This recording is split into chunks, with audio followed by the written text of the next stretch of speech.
Hey y'all, it's good to be back. Fixing to see if we can't get us a little sitting welcome bear. 8-inch diameter. Should be a quick job here. I can't find my saw. There it is. Look like we're gonna start with a gas saw today. Well, probably cause my battery saw was getting dull.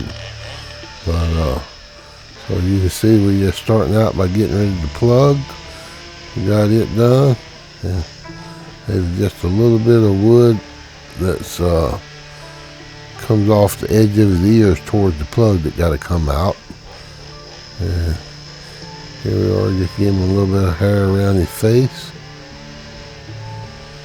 And we'll get on the other side, put just a little bit of fur around that side of his face.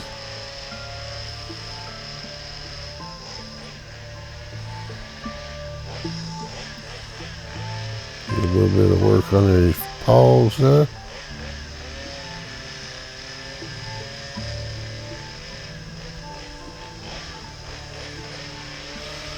Really cutting down on top of his hand there so he can hold that welcome sign.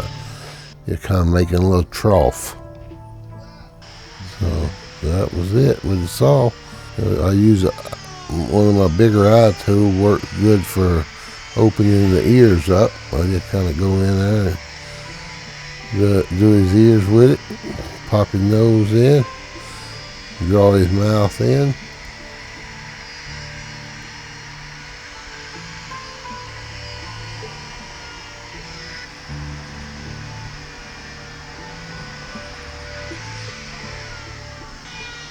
Do a little bit of toe work here, some toenails.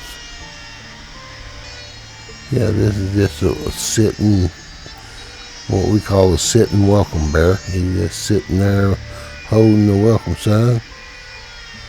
They're actually one of our better sellers at shows. They're a real fast finish, and they're cheap, or, they're small carvings.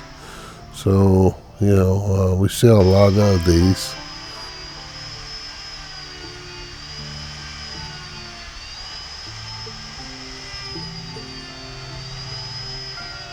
This is kind of a cute bear.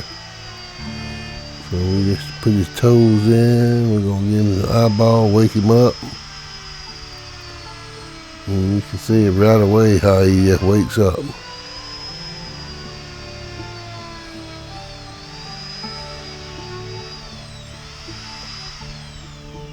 So I'll go in with a little pointy tool and taper the eye a little bit. Just kind of undercut his brow there where his pupil comes out, and almond it a little bit versus leaving it totally round.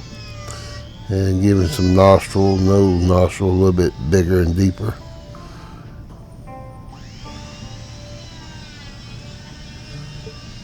This here is just the saber flame bit. That's the fine tooth one, and it's good for just cleaning off a little fuzz here and there, or shaping something without leaving too heavy of lines in it.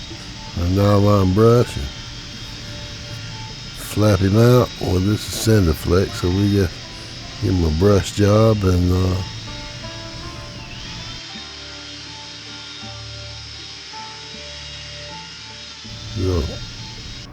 a real quick burn on him.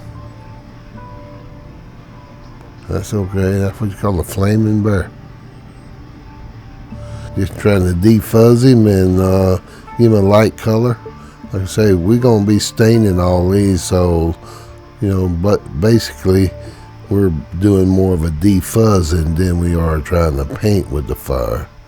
So this is just the next step before we actually carry him to the stain. I would probably spend a little more time, do a more accurate burn, because burning is just like paint or whatever. You try to do it to, it can give you different contrasts.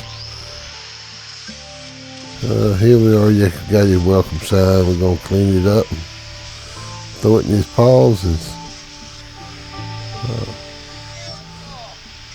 maybe somebody will want to go sit him by the front door, or I want to tell everybody, welcome, come on in. These carving, they just kind of hang in there. Big carving, sometimes we have to screw them in, you know, to keep them from falling out in the weather or whatever. But this is a real common way of doing it, just making a slot and stick it in there and let him hold it.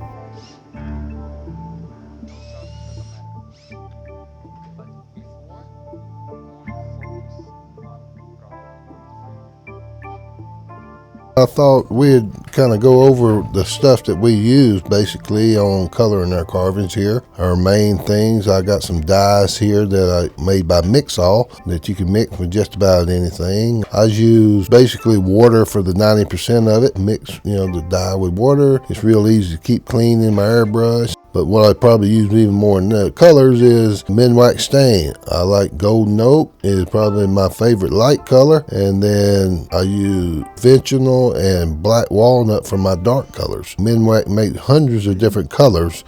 I basically use 90% of what I do. And as far as airbrush system, I got cheap Harbor Freight airbrush, or you can get them on eBay. That's about what we use for coloring our carvings. Hope this helped. Okay, we start out with the dark walnut again, just laying down my dark colors. I usually start with the eyes, nose, and ears at, you know, close proximity, and then start around the neck, putting a little dark color. I go around his toes, darken his feet up underneath his arms, pretty close, and then at the very end, I kind of back away and fog it to just blend the harder sprays down. And sometimes I use a golden oak for color, and sometimes I don't. This one here I just left with a little bit of black walnut on it. And that's it for the sitting welcome bear. Hope you have a good one.